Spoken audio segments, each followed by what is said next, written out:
Neither did anybody else know. What do you do? The British had a very hard time. The first thing they had to do was to bury 10,000 corpses that were lying in the fields like that. And then, so they made big ditches, and then with bulldozers, they shoveled in the bodies. Then they helped the people who were well, and they gave them food, and some of that food killed people. When you don't eat, you can't take even the rations of good British soldiers like sardines. 14,000 people died after the war. After liberation, 14,000 people died in Bergen-Belsen. And then they took care of people like me who were sick, but maybe with the proper care, they could be made better. And they brought in stretchers, and they made a makeshift hospital, and I was brought in on a sheet into a makeshift hospital, and they gave us medicine, and they tried to get us better. I was one of the lucky ones because I was still alive, and Sweden, which had been a neutral country, had opened its doors to 6,000 prisoners of the German concentration camps. And I was taken to Sweden with the other orphans. I don't know what happened to the woman who was my mother. When I got to Sweden, somebody else claimed to be my cousin, and she was part of me. But I was very sick, so I was brought into a regular Swedish Christian hospital, and there a Christian family wanted to adopt me, and I thought so much I wanted to go with them because they were so kind, and they were clean, and it would have been wonderful. The people around me said that I was Jewish, and I should go to Palestine. I said Palestine and not Israel, because in 1945 there was no Israel. And just imagine, had Israel been born in 38 instead of 48, what a difference it would have made to the survivors or to the victims. Anyway, when I got better, I was sent to a different displaced persons camp, a DP camp, and there I met Anna, who became my new mother. Anna had a brother who had gone to the United States before the war, and he sent papers for herself, her son Sigmund, who was 15 and a half, and her daughter Fanny, who was 9. While they were waiting for the ship to take them to the United States, this little girl died. Fanny died. Her mother had the papers, and I had the luck, and she asked me, would I like to be her little girl? Anybody who wanted me, I wanted very much to be with them. I became that child. I got her name, I got her birthday, I got her mother, I got the place she was born in. My picture was put into her passport, and I became the new me. And we went on a ship, and there was air, and there was music, and there was lots of food, and we were going to the United States, and we saw the Statue of Liberty, and we saw all these big houses, and everybody said all the Americans are very rich and they live in big houses, so I knew I'd be living in one of those skyscrapers. And we came in there. Anna's family collected us, brought us to a little place in New York, where Anna had an apartment for the 3 of us. 3 months later, in the summertime, we went up to the Catskill Mountains. Everybody went away for the summer, and I learned to ride a bicycle, and I learned to play hide and seek, and I picked blueberries and lots of food, and and I learned to speak English, and Anna disappeared. I wasn't worried about her disappearing because all the women were very good to me, and they gave me all the food I wanted, and nobody was being shot. But a few days later, they came back with a big hearse. Anna had died, just like her daughter had died. Many people after the war were so weakened and so sick that they died. We went to a funeral, which I never had gone to, and I didn't know what it was. And there was one hole in the ground, and they were burying Anna, and everybody was crying. I couldn't understand, why would everybody cry when one person died? In Bergen-Belsen, you had hundreds, thousands. Nobody cried. One person died, and everybody's crying. And then we went home to set Shiva, and after the 7 days of mourning, the family that brought Anna over had a problem. They brought over a family, and a little girl that she was going to take care of. But now that she was not there, they really didn't want me. Not that they didn't want me, but I was going to be, and somebody had to feed me, take care of me. They knew a family in Brooklyn, New York, a wonderful family, Leah and Jacob Globe, who were 46 years old. They weren't looking for a new child. I went there for Shabbat for the weekend, and when it was time to leave, the same question that had been asked of me before again came up, and they said, would you like to live with us and be our daughter? Well, by now you all know that I wanted to be anybody's daughter who wanted me. They changed my name. He says everybody had a name. It started off as Fredja Fredel. When I was a boy, it was Froyam. I was Fanny. I was Frances. Joy means Fredel. Joy is Rena in Hebrew. So I have the same name. It's just gone through many phases. I never talked about the Holocaust. But in 1981, there was a gathering of Holocaust survivors in Israel. And my family, my husband and 4 children, encouraged me to go to look. Maybe just the way I survived, maybe somebody else in the family. The Globes, before adopting me, looked, and they couldn't find anybody. There were 2 cousins, and they said the child is much better off in America. And so, don't get in touch with her, said the psychologist and whoever was in charge at the time. And I never really got to know them until the 80s. And I grew up as a norm. Nobody talked about the Holocaust, and I certainly didn't tell anybody that I was filled with lice and fleas and typhus. Would you want to play with me if I told you that? I found nobody in 1981. We put up signs. We went home, and we wrote to Arlson, which is an international tracing bureau, and they wrote back saying, yes, I was born in Petrikov, yes, I was in the ghetto, I was in Częstochowa camp, I was liberated from Bergen-Belsen, I was sweet. Case closed, child adopted in America. In '84 we made Aliyah. My husband and I were retired, and I decided to volunteer in Yad Vashem. Yad Vashem had a trip to Poland, and as scared as I was of going back, I went back with this group from Yad Vashem. It turned out to be an amazing trip because I hired a guide. I don't speak Polish. They took us to the Hall of Records. I found my real birth certificate. I found my parents' marriage license. I found my brother's birth certificates. I found my house with the mezuzah still on the door. And the Polish Christian woman who lives there remembered my father. I don't. It's not easy to talk about this. It's not easy to think about it. I think it's very important. We have many Holocaust revisionists and Holocaust deniers, and they try to prove it in their way. If you read it in a book, it's one thing, and I'm sure this audience, I don't have to prove it. But when you hear it from a survivor, and I think every survivor's story is different, and I think everyone is a miracle. And I think that we have to laugh as much as we can and love as much as we can, and make sure that Israel is safe and free, and the Jewish people go on. And thank God there are groups like yours that make that a reality. And I'd like to invite all of you to come to Israel, and I know that I haven't given you a lot of details. If anybody has any questions they'd like to ask of me, please contact Wendy or somebody at the board. I'll be glad to speak to anybody that'd like to speak to me. Thank you.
Morning, everyone. My name is Dominic Zolabo Mahlangu. I'm a journalist for the Times newspaper here in Johannesburg. My story will be a short one. It started when I was a teenager in KZN, where my parents took me to a boarding school. One Saturday morning, I happened to be in a class where there was a German teacher who was teaching us about the Second World War. What I found in her teachings was that she did not follow the textbook. You know, as students, you like to follow the textbook so that when there are assignments, you'll be able to record what is in those textbooks. But this teacher kept on telling us about her friend who disappeared when they were playing in a school in Berlin. Then I became interested and I started to ask her more questions about what happened to her friend. She did not tell me much, but she kept on saying that I wish my parents were brave enough. I wish my parents were able to speak out. As I continued to interact with her, that's when I started to learn more about what happened during the Second World War. As a student coming back to Johannesburg at university, majoring in political science, I started to learn more about the horrors of Second World War. And I kept on reading more and more books, trying to understand why did this have to happen in a world full of people? Why did this have to happen in a world where there were neighbors, where there were people who must know better? I never got an answer. Even today, I'm still asking that question. My interaction with the Jewish community in Johannesburg has not only opened my eyes, but has brought back that question again. Even today, as I stand here before you, remembering those who died, I still ask that question that why did it happen in a world full of people? People who could have easily raised their voices, people who could have easily taken to the streets to say, not in my name. But as we all know, that history tends to repeat itself. We all know what happened in Kigali, where people were slaughtered in a matter of 100 days. But as I stand here today, I think of the trip that I took 2 years ago to Poland to be part of the March of the Living. From what I've read, over the years and what I saw in Poland, I was shocked, and I'm still shocked today. Because as we move from one concentration camp to another, as you look at the structure, to me, it ought to look like a factory. The question that I had to Tracy, who I was traveling with, was why did these guys build factories? Were they, aiming to build cars or to build furniture? But as we continued, I realized that it was a grand plan, a plan that was made to kill human beings. As I stand here today, my question still remains relevant. Why did this have to happen in a world full of people? My challenge to you today, as we remember those who died and those who still continue to die in this world, both in Africa and in other worlds, is that why are we silent? As a journalist, I come across the bad things that people do every day. But the biggest challenge that I see now in South Africa is that we're not vocal enough. I think I tend to receive more letters from my readers when there are billing crises from the city of Johannesburg. And I don't receive more letters when there are issues happening across our neighborhood where people are facing injustice. My challenge to all of us today is that we should remember that if we keep quiet, like my class teachers told me at the boarding school, is that if we're quiet, our neighbors will be killed. And if we're quiet, the neighborhood will disappear. And if we are quiet, no one will be there for us. So I want to take this moment to pose a challenge to all of us, that as we remember those who died, let us not be afraid. In South Africa today, there are all freedoms that we enjoy, but the biggest challenge that we have is that we tend to focus on our own issues. We tend to forget about the other challenges that we still face. Freedom is like a garden that needs every day to be taken care of. We cannot claim to be free if we are afraid to speak out. My challenge again is to say, help me to find that answer, the answer that say, why did it have to happen in a community full of people? Because of all those concentration camps that I saw in Poland were not built far away from communities. Some of those concentration camps were right in the middle of town. The question still remains, why did it have to happen?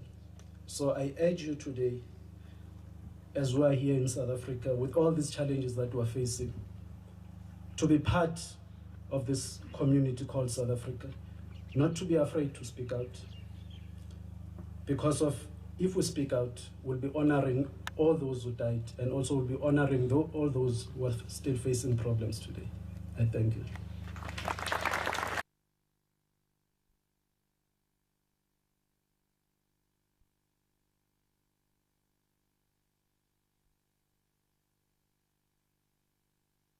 To remember the past. The significance of memory is that by it, the past is made part of the present. If you erase the power of memory, you shatter the sense of time. Time is past, present, and future. And the existence of a future in Judaism is Netzach, eternity. To the bereaved, the future is also Maaseh Chesed, a divine act of loving kindness. It is a Maaseh Chesed because even as one remembers the passing of a loved one, the future is a promise that the agony of grief will in time mellow. We are taught in the Pesach Haggadah to consider ourselves to each have been redeemed from Egypt. And so we should consider ourselves to each have lost a loved one during the Holocaust and remember it as such. I will now recite the soldier's prayer. When you go home, for your tomorrow, we gave our today. Our gift was great, but you must give a greater to complete the plan. We died, now you must nobly live to make man brother unto man. They shall not grow old as we who are left grow old. Age shall not weary them or the years condemn. At the going down of the sun and in the morning, we will remember them.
את משמות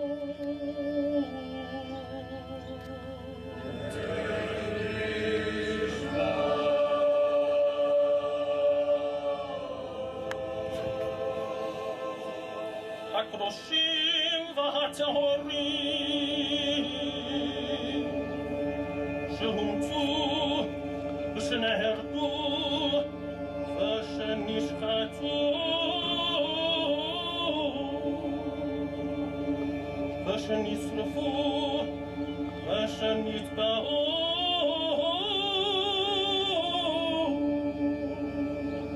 ושנחנקו על קידוש השם.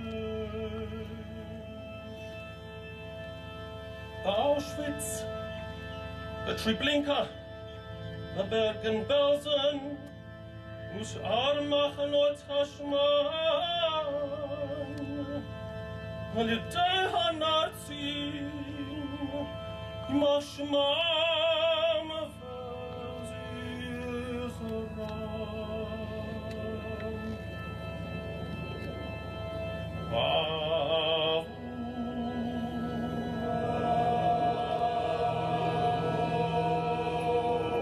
שאנחנו מתפללים בעד הזכרת נשמתם. לכן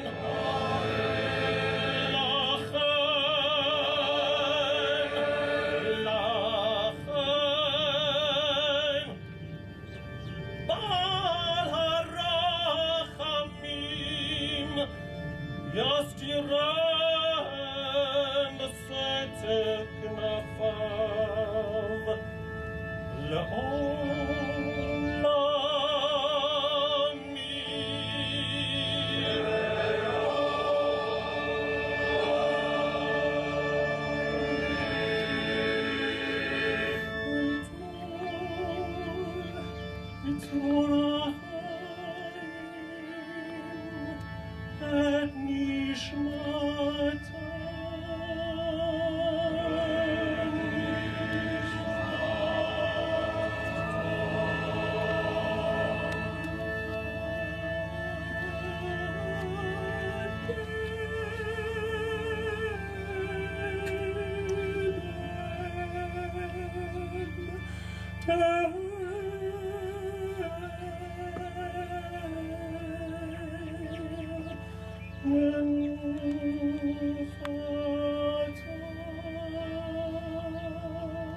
נחלת צאן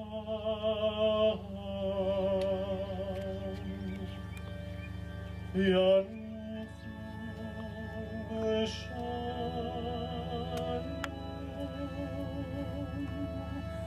אל ישכבו